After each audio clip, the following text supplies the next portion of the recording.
Los Angeles is known for the glitz and glamour of Hollywood and its sunny, cool beaches. But the origins of the economy in Los Angeles lie in something much more sticky: oil.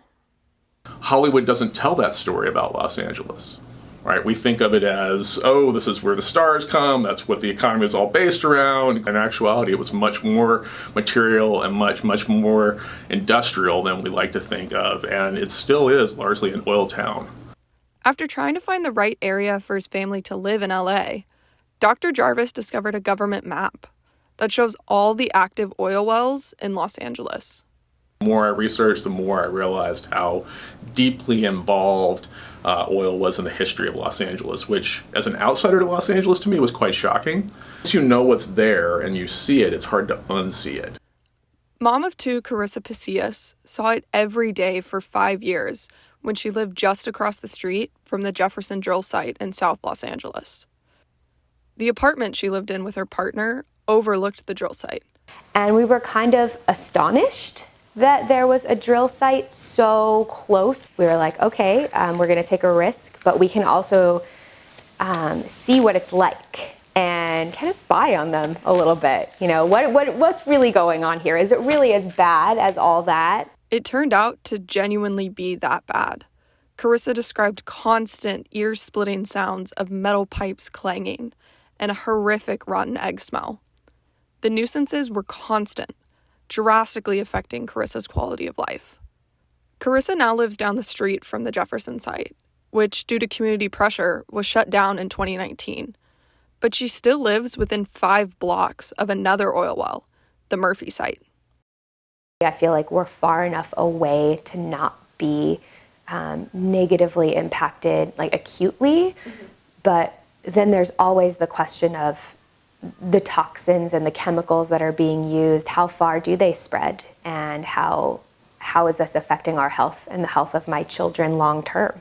One way oil companies have worked to tone down local opposition and at least some of the nuisances is by camouflaging, which started in the 1950s. There are active wells in Beverly Hills, but you aren't going to see any oil derricks anywhere. You're going to see false buildings, you're going to see offices that aren't really offices.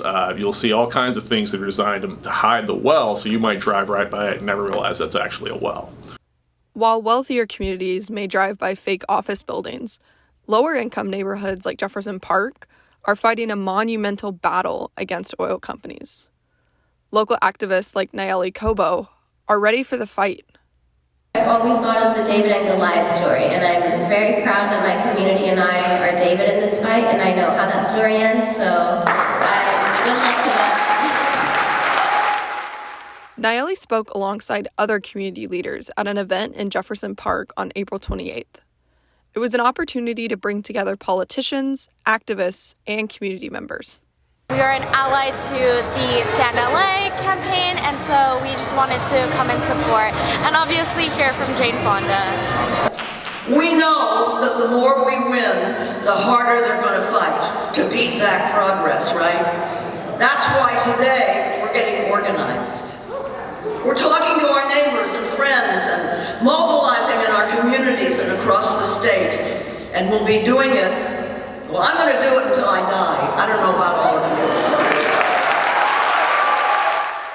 The movement to end urban oil drilling in Los Angeles has had lots of community backing in the past 5 years.